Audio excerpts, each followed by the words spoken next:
여러분 안녕하세요. 올해 마지막 수사반장입니다. 주식수사반장의 이반장 이종혁입니다. 그래 여러분들, 제가 여러분들을 만난 게 2달 정도가 된 것 같아요.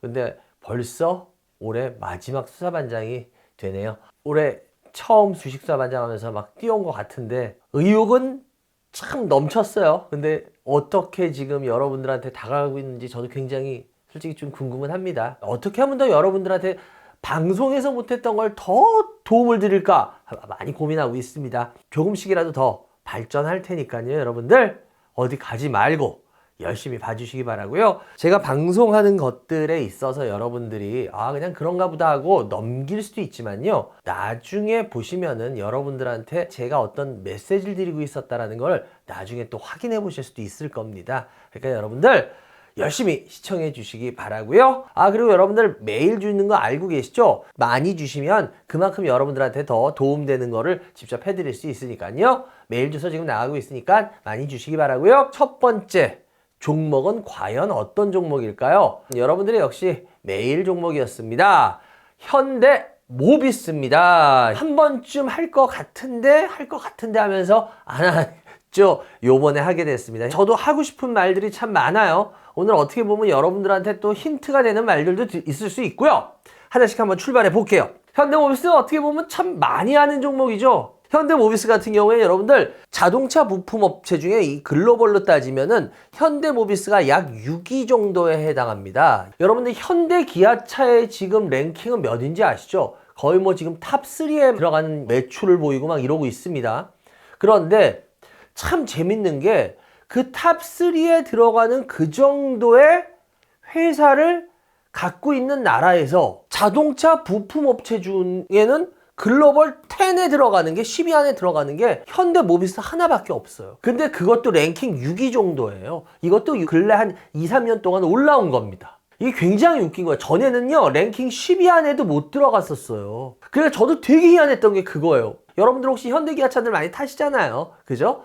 근데 현대기아차들 타보실 때 뭐 자동차 공업사나 이런 데 들어가 보면 어때요? 거의 다 현대모비스 부품 아니에요? 독점하다시피 했는데 글로벌 랭킹 순위는 제가 보기엔 너무 낮았어요. 근데 이제 좀씩 올라온 거예요. 하여튼 뭐 어찌됐건 간에 참 재밌는 구조를 갖고 있는 회사라고 저는 항상 생각하면서 봤어요. 이 회사 같은 경우에 사업부는 여러분들 진짜 되게 간단합니다. 조금만 관심 있는 사람들은 다 아시죠? 모듈 사업.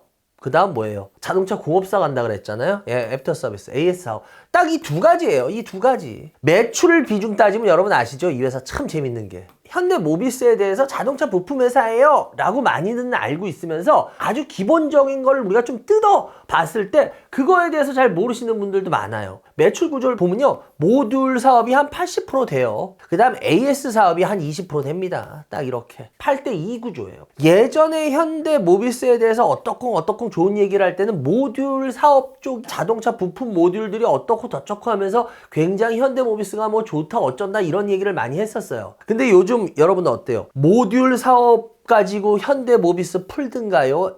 AS 사업 갖고 풀든가요? AS 사업 갖고 풀잖아요. 그래서 AS 사업 저번에도 뭐 뛰어가지고 어떻게 하냐 하니까 막 현대모비스 주주들이 난리 났었잖아요. 야, 돈 되는 거 막 이랬잖아요. 왜 그러냐? 여러분 참 재밌는 게 매출은 8대2의 구조인데요. 이 현대모비스의 영업이익에 OP라 그러죠. 영업이익은요 거의 다 어디서 나오는지 아시죠? AS에서 나옵니다. 애프터 서비스 사업에서. 이 모듈은요 팔아도 돈이 안 남아요. 파는데 안 남는데 그 사업을 좋다고 얘기할 수 있나요? 그냥 그 빛 좋은 개살구 사업이라고 하는 거예요. 그러니까 현대모비스의 모듈 사업은요, 이건 전 진짜 심각하다고 봐요. 매출은 80%가 여기서 나오는데 얘는 팔아봤자 돈이 안 돼. 그러니까 현대모비스가 왜 글로벌이 아직도 6위밖에 안 되는지 이제 아시겠죠? 저는 현대모비스에 대해서 참 칭찬을 안 하는 사람이었어요. 뭐 예전부터 방송에서 제 현대모비스에 대해서 좋은 말 하는 거 거의 본 적 없을 거예요. 칭찬을 해주고 싶어도 칭찬을 해줄 수 있는 구조가 아니라는 거죠. AS 사업이요, 아까 공업사 얘기했잖아요. 공업사 들어가 보면 뭐예요? 부품 이렇게 해서 오토바이나 이런 걸로 해서 막 갖다 주고 막 이럴 때 보면 다 현대모비스가 어디다 찍혀 있잖아요. 독점 구조예요, 독점 구조. 현대차를 막 팔잖아요. 이 현대차 보면 참 이런 거는 옛날부터 얘기를 많이 들었어요. 근데 여러분들도 들어보셨을 거예요. 현대차에서 한 2년, 3년이 지나다 보면요, 이렇게 부품이 고장나게 만든다 그랬어요. 그래가지고 현대모비스 부품을 쓸 수밖에 없게. 자기네가 찍어낸 다음에 자기네 부품으로 독점으로 해가지고 흔히 이렇게 말해요. 소비자 주머니 잘 털어먹는 구조로 만들었다. 뭐 이거 저만 듣던 얘기 아니잖아요. 자동차 공업사 가서 특히나 옛날에 이런 얘기 많이 들어보셨잖아요. 사장님들한테. 참 현대차 장사 잘한다고. 2, 3년 정도 있으면은 딱딱딱 고장나게. 저도 뭐 처음에 탔던 게 뭐 거의 뭐 현대차 막 이랬는데 그 당시만 해도 여러분들 아실 거예요. 우리나라에 수입차가 거의 없었어요. 고등학교 졸업한 졸업식 날 친구 아버지가 카지노 사업에 우리 큰 분이 계셨는데 수입차를 한 대 딱 보내주신 거야. 그거 타고 딱 음식점 가봐라. 저 태어나서 그때 수입차 탁 타면 그때만 해도 저는 자동차에 야 무슨 저거는 올림픽 마크가 있냐 이랬어요. 왜냐면 그때가 올림픽 막 그때잖아. 와 그래서 땡그라미가 막 이렇게 붙어있는 거야. 야 그래서 이 차는 신기하다. 올림픽에서 차도 만든가? 야 뭐지? 그랬더니 이제 나중에 봤더니 그게 아우디라고. 이 얘기를 드리는 이유가 왜 그러냐면 현대차는 이 AS 사업으로 해가지고 이렇게 해가지고 굉장히 독점 구조였어요. 그러다 보니까 어때요? 여기에다가 가격을 마음대로 올려요. 부품을 안 쓰면 안 되거든. 2, 3년 되면 고장 나거든. 수입차 시장이 그냥 그렇게 개방도 안 됐어. 그냥 얼마나 편했겠어요. 그러니까 진짜 돈 되는 장사를 굉장히 잘했다라는 거죠. 그런데 이 자동차 부품 사업은 포화 단계에 있는 사업입니다. 현대모비스의 이게 굉장히 큰 약점이었어요. 포화 단계면은 매출은 잘 나오네 독점이라서 우리는 그러면 실적은 뭐라고 표현하나요? 실적은 안정적이라고 표현할 수 있습니다. 그래서 현대모비스에 대해서 실적으로 자꾸들 방송하시는 분들도 얘기하거든요. 이게 함정이에요. 현대모비스는 실적으로 얘기하면 안 됩니다. 왜? 포화 단계이기 때문에.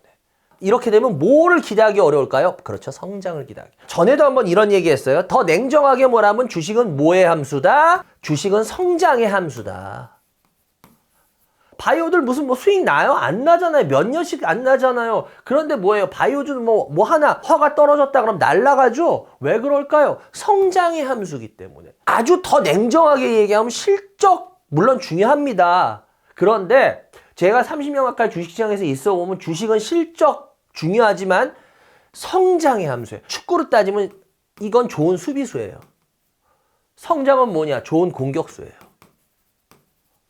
수비수가 아무리 훌륭해도 여러분들 골 안 넣으면 게임 이겨요? 못 이기죠. 공격수가 넣어야지 이겨요. 그런데 이게 굉장히 큰 아주 쥐약이 되죠. 왜 그러냐? 이렇게 되면 성장의 키포인트를 어디서 찾아야 되거든요. 그런 거를 잘 찾은 회사가 바로 대표적인 회사가 테슬라예요. 이런 식으로. 이렇게 혁신적인 컨셉이 나오지 않으면 이렇게 포화 단계에 나온 이런 산업들은요. 굉장히 힘들어집니다. 이제 얘네들 그래서 뭐예요? 그런 혁신적인 걸 뭐에서 찾아요? 테슬라도 마찬가지지만요. 뭐에서 찾나요? 그렇죠. 자율주행에서 찾습니다, 지금. 자율주행은 지금 기술은 굉장히 앞서 나가고 있어요. 지금 뭐 미국에서도 사고가 나고 중국에서도 사고 나고 했지만 자율주행 같은 경우에 지금 굉장히 기술은 계속 앞서 나가고 있습니다. 근데 자율주행은 기술의 문제가 아니에요. 이건 뭐냐? 여러분들 똑똑히 알아두세요. 제도의 문제입니다.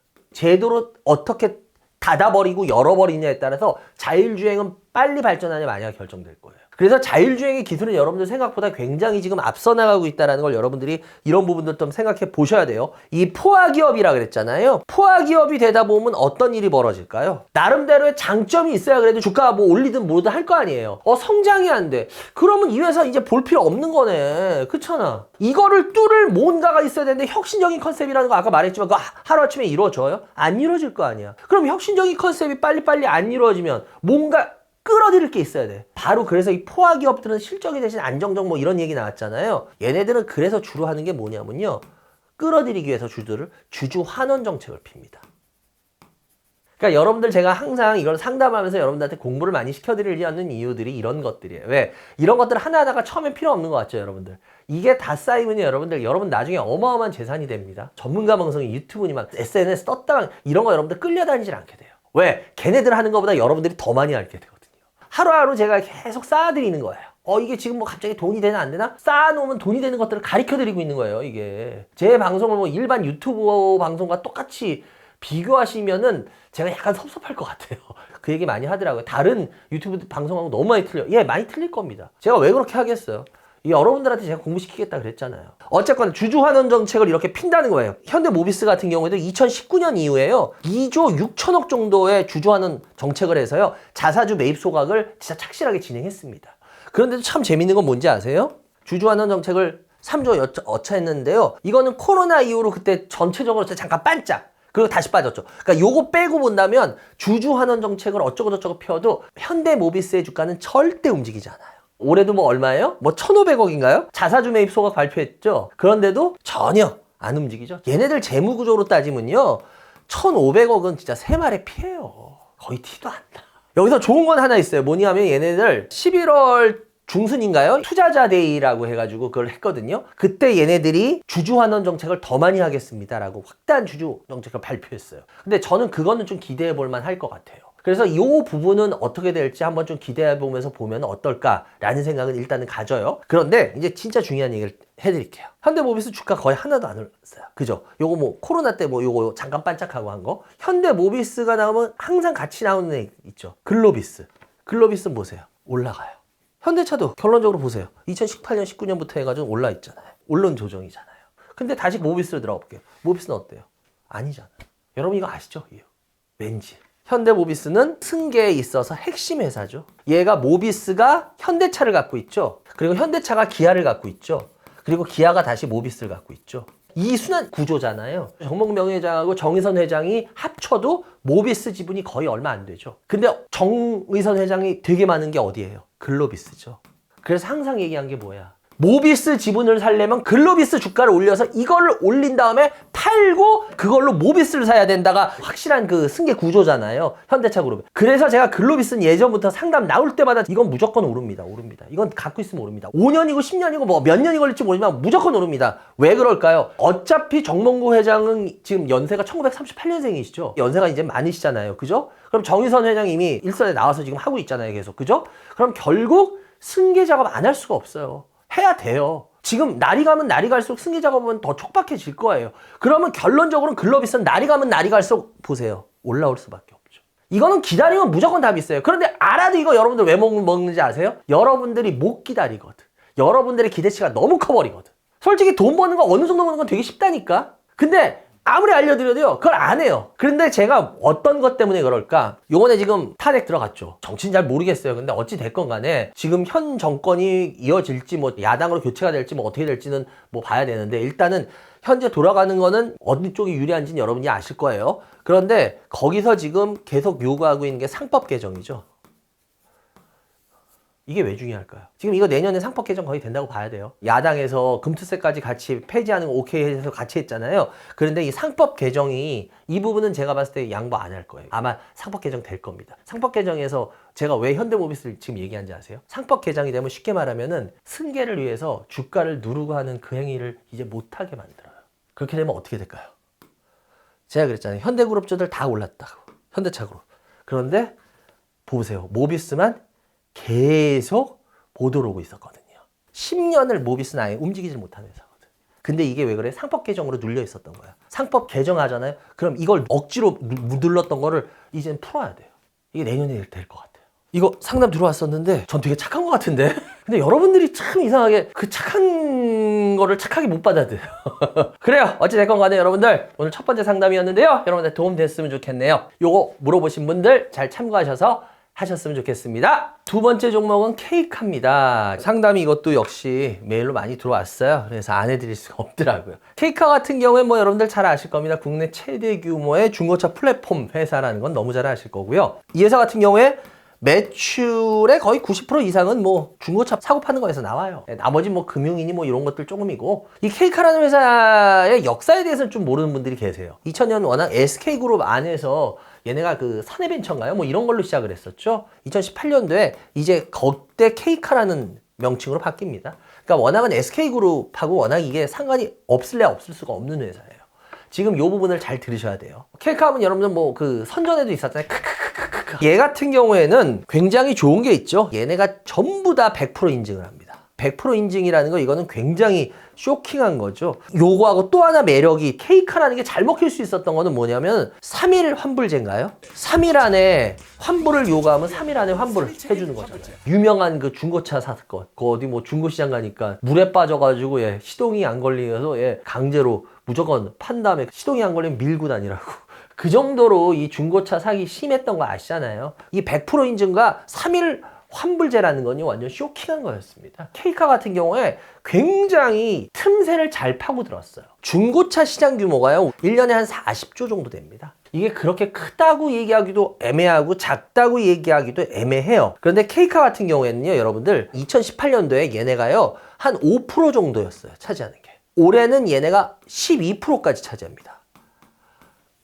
2018년에 5%였다가 2024년 올해 12% 이게 뭐 7%밖에 뭐 그렇게 어마어마하게 상장한 거야 이런 생각을 하시죠. 여러분들 잘 아셔야 되는 게요. 중고차 시장은 끼케야 한 0.5% 성장밖에 안 했어요. 제가 그랬잖아요. 굉장히 이게 쇼킹한 거라고.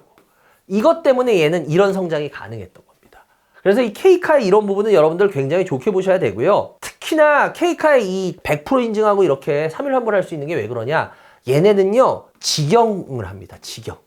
주유소들 보시면요 본사 직영점 뭐 이런 것들 보여요. 자기네 그 네임을 가지고 이렇게 하는 게 아니라 본사에서 직접 다 하는 거야. 그래서 뭐 그런 데들은 더 믿고 더 좋아하잖아요. 본사 직영점들. 제가 요 부분을 얘기하는 건 얘네들은 직영을 하는데 중개 플랫폼 얘네 말고 또 어디 있어요? 여러분 유명한데 엔카, KB 뭐 차차차인가요? 뭐 이런 거 있고 얘네들은요 직영이 아니에요. 저도 몇 년 전에 자동차를 한번 바꿀 때 엔카에 한번 넘겨봤던 경험이 있어요. 대충 시세 알고 싶으면 엔카 이런데 올려요. 거기 딜러 걔네들이 모여서 난 얼마 서로 막 딜러가 서로 붙어요. 그래서 대충 이 정도 가격에 해가지고 그런 식으로 넘겨요. 근데 걔네들은 말 그대로 중개 플랫폼입니다.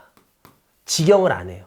그러니까 쉽게 말하면 얘네는 자기네가 책임을 안 져요. 우리는 그냥 시장 열어준 거니까 니네들끼리 알아서 막 붙고 난리 해가지고 해. 우린 몰라. 근데 얘네들은 본사 직영은 어떻게 하냐면 얘네는 자기네가 전부 다 사버려요. 자기네 돈으로. 그러면 어떻게 돼요? 이거는 K카게 돼요. 전부 다. 그리고 자기네가 거기서 그 전문가들한테 다 검수를 받고 이렇게 해서 보증을 하는 거예요. 자기네가. 그러고 나서 문제가 생기면 어떻게 해요? 그러니까 3일 환불도 가능한 거고요. 100% 인증이 다 가능해요. 왜?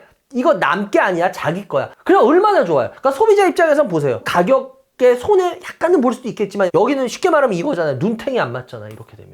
여러분들 중고차 제일 싫어하는 게 뭐예요? 눈탱이잖아. 눈탱이. 5천짜리라고 칠게. 야, 나 싸게 4천 샀다? 4천에 샀어. 와, 나 1,000만 원 이익 받네? 근데 얘가 홍수 때 물에 푹 떼서 거의 장아찌 된 차야. 그런 차를 4천에 사? 왜?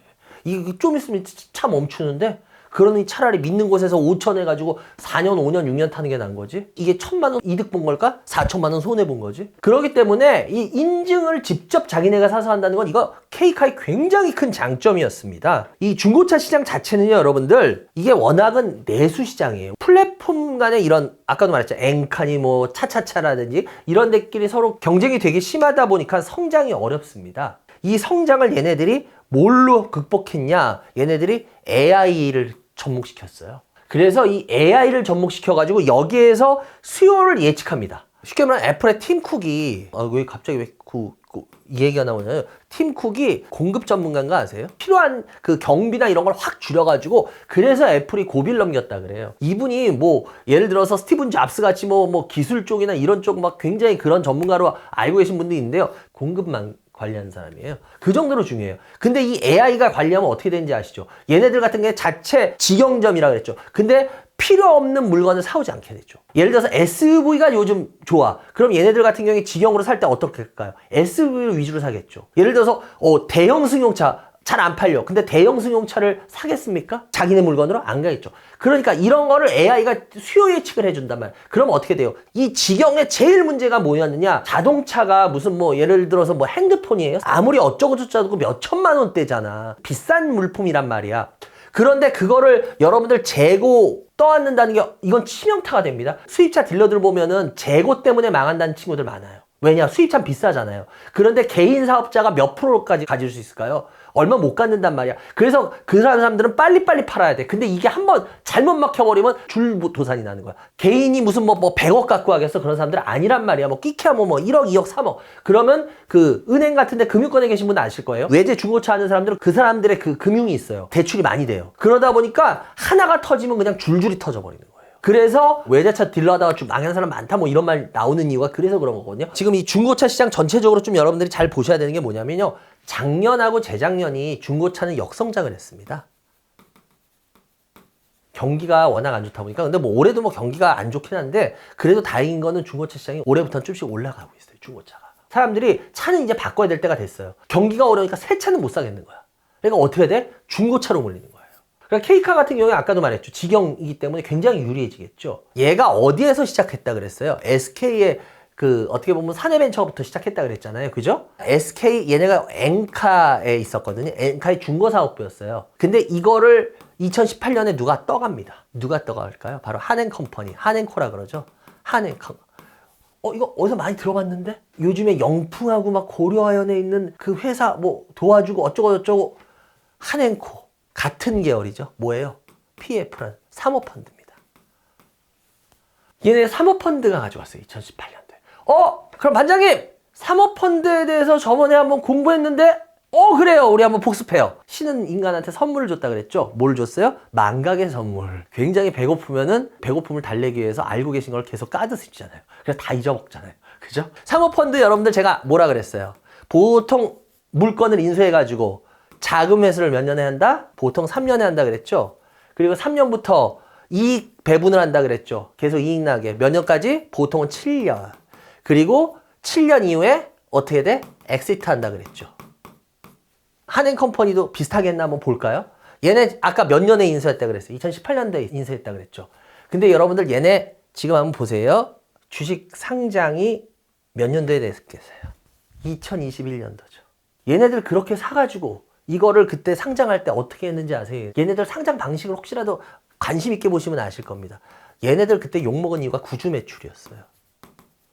구주 매출이 뭐예요? 공부해 드릴게요. 구주 매출이 뭐냐면 상장할 때는 두 가지 방법이 있습니다. 구주와 신주가 있습니다. 구주 매출은 뭐냐면 쉽게 말하면 내가 기존의 주주였어. 그런데 상장할 때 내 주식을 사람들한테 파는 거야. 여러분들이 막 이렇게 상장할 때 막 돈 넣고 하잖아요. 그러면 누구 주식을 가져가는 거야? 내 주식을 가져가는 거야. 그럼 여러분들의 그 돈이 누구한테 들어오겠어? 회사로 들어가겠어? 아니지, 나한테 들어오겠지. 그러니까 구주 매출을 하잖아요. 그러면 이건 회사로 돈이 안 들어가요. 그러니까 주주 좋은 일만 시키는 거야, 옛날 주주들. 근데 신주로 하면은 어떻게 해? 신주 발행을 하면 그건 누가 가져가요?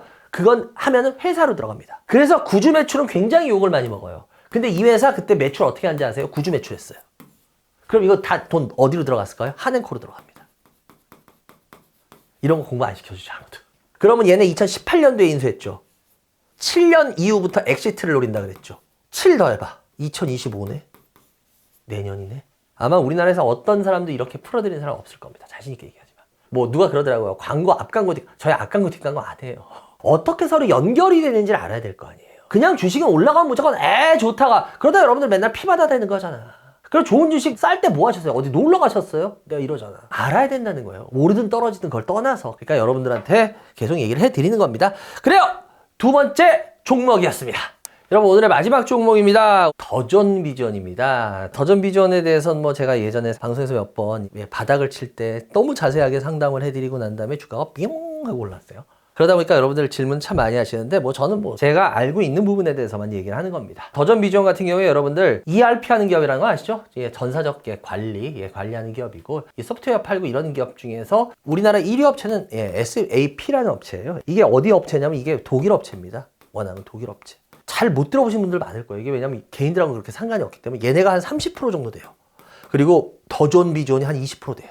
시장 점유율은 우리나라에서. 이게 뭐 SAP라는 업체가 어떤 업체인데 이러잖아요. 이 ERP 관련해서는 얘네가 세계 1위예요. 이거 엄청난 회사예요. 걔네하고 붙어가지고 지금 얘네가 30%인데 더존비전이 20% 한다는 건 굉장한 겁니다. 어떤 분이 그러더라고요. 반장님, 더존비전 거 대기업들이 많이 쓰나요? 라고 물어보는데요. 핵심 중에 하나를 질문하셨어요. 거의 안 써요. 대기업들은 거의 다 SAP 씁니다. 이게 워낙 예전부터 들어와서 자리를 잡아서 이거 한번 고착이 되면 잘 못 바꿔요. 계속 유지보수가 되기 때문에 이 더존비전의 사업부 매출 보면 ERP 사업부가 제일 커요. 얘네가 한 60% 되고요. 그 다음에 얘네 클라우드 사업이 이게 한 20% 정도 돼요. 그리고 나머지가 뭐 보안 솔루션이 10%하고 이렇게 하는데 이 두 가지를 좀 잘 아셔야 되는 이유가 뭐냐면요. 이 회사의 포인트들을 지금부터 제가 설명드릴게요. 포인트 첫 번째는 클라우드의 전환입니다. 클라우드. 이 클라우드난이 왜 중요하냐면 이 SAP라는 회사, 이렇게 큰 회사 대기업은 했다 그랬잖아요, 전에부터. 얘네들을 하게 되면 어떻게 되냐면요. A라는 대기업이 있어. 그러면 얘네들은 A라는 대기업 전용으로 만들어줘야 돼요. 걔네만 될 수 있게. 그러니 어떻게 되겠어요? 거기 가서 그 보안 시스템부터 해가지고 무슨 회사 관리 시스템들 그런 걸 다 만들어줘야 되거든요. 그러니까 뭐 어때요? 인력 많이 들겠죠. 그 기간도 꽤 길어요. 그렇기 때문에 비용이 확 올라갑니다. 그렇기 때문에 중소기업들은 ERP 시스템을 하고 싶어도 제대로 할 수가 없었던 거예요. 근데 그거를 가격을 확 낮춰서 한 데가 어디야? 바로 그래 더존비전. 그래서 더존비전의 20%는 대부분 중소기업이에요. 이 클라우드의 전환이 왜 제가 중요하냐면 ERP가 60%죠. 그리고 클라우드가 20%죠. 근데 이 회사의 지금 영업이익은 얘가 거의 다 벌어들이고 있어요. 이 클라우드는 또 뭐냐면 여러분 외장하드나 이런 거 안 갖고 있고 아무 데서나 클라우드에 거기 있는 걸 갖다 아무 데나 쓰는 거잖아. 마찬가지예요, 얘네들도. 그 시스템을 클라우드로 해서 자기 쉽게 말하면 걔네 아이디하고 그런 것만 있으면 가져다 쓸 수 있어요. 그러니 돈이 들겠어요, 안 들겠어요? 되게 조금 들겠죠? 그 월 이용료만 내면 될 거 아니야, 쉽게 말하면. 예를 들어서 구멍가게 같은 데도 어떻게 이거 쓸 수 있겠어, 없겠어? 쓸 수 있겠죠. 그러다 보니까 이게 굉장히 잘 먹힌 거예요. A라는 구멍가게가 들어와서 쓴다고 걔네들만 위해서 따로 만들 필요 있어? 없죠. B라는 데 따로 만들 필요 없지. C라는 데 만들 필요 없지. 뭐야, 하나만 만들어 놓으면 다 들어와서 쓰네? 처음에 고정비 나가지만 그 다음부터 들어오는 매출들은 다 어떻게 돼? 다 수익으로 인식될 거 아니야. 그러다 보니까 얘네가 이익을 주로 돼요. 그래서 이게 주 수익원이 됐다는 거. 두 번째는 얘네가 AI 서비스를 출시했습니다. 관리 시스템 하는 데 있어서 AI가 필요한데 넣고 빼고를 AI가 이제 착착착 알아가지고 해주는 거야. 지금 출시한 게 올해 6월인가 출시했거든요. 이 원 AI를 쓰는 업체가 4개월 만에 한 1000개 기업이 됐어요. 왜냐면 요즘 AI가 워낙 핫하잖아요. 그래서 이 부분도 이 더존비전 같은 경우는 굉장히 포인트로 보셔야 됩니다. 제일 중요한 게 세 번째. 아마 여러분들 솔직히 오늘 지금 다 저한테 더존비전에 대해 이 부분 듣고 싶었을 거예요.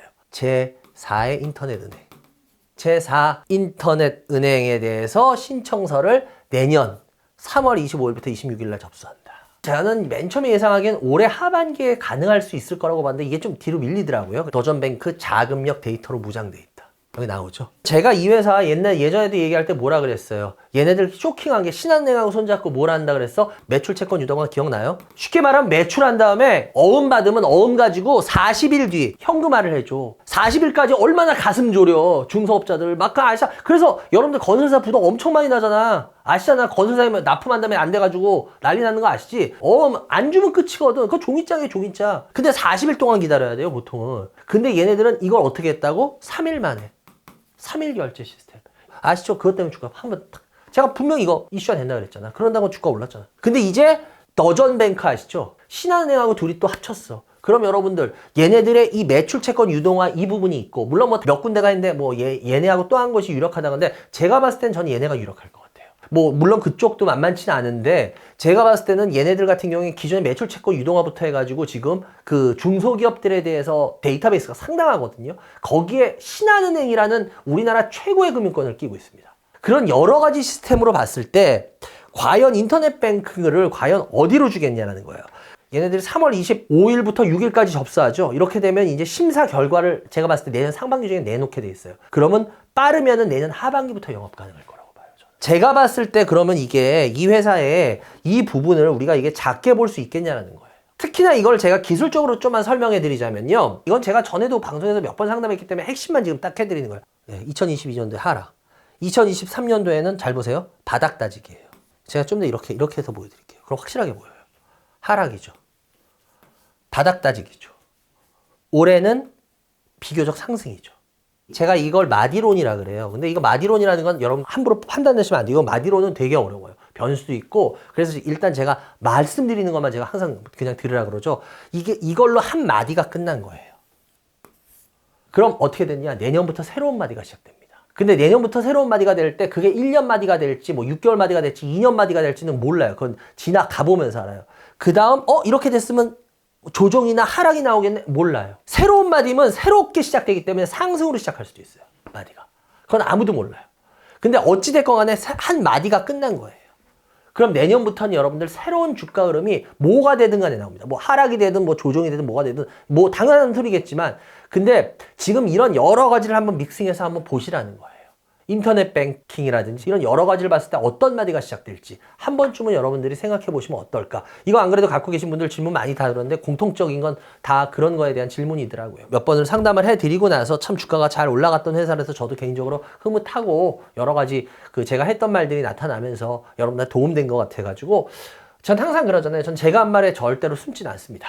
전 제가 틀린 한이 있더라도 제가 한 말에 대해서는 끝까지 저는 어떻게 해서든 책임지고 얘기하려고 합니다. 그렇기 때문에 이 부분도 역시 이 반장답게 하는 게 맞다라고 생각해서 선정해서 하게 됐습니다. 올해 마지막 상담 종목이 됐네요. 하여튼 수사반장 새로 시작한 지 몇 달 안 되고 열심히 달려와 봤습니다. 여러분들한테 아직까지는 뭐 성에 안 차시겠지만, 그리고 아직도 모르신 분들 많겠지만 한 번 본 분들은 계속 보게 만들려고 합니다. 그러니까 여러분들 옆에도 혹시라도 주식에 대해서 공부하시고 싶다거나 뭐 좋은 기회를 이 주식시장에서 잡고 싶으신 분들 방송 꾸준히 보시면은 여러분들의 다 재산이 될 겁니다. 그러니까 여러분들 잘 시청해 주시기 바라고요. 내년엔 더욱더 발전하는 모습, 그리고 더 열심히 공부해서 여러분들 찾아뵙겠습니다. 올해 마무리 잘 하시기 바랍니다. 감사합니다.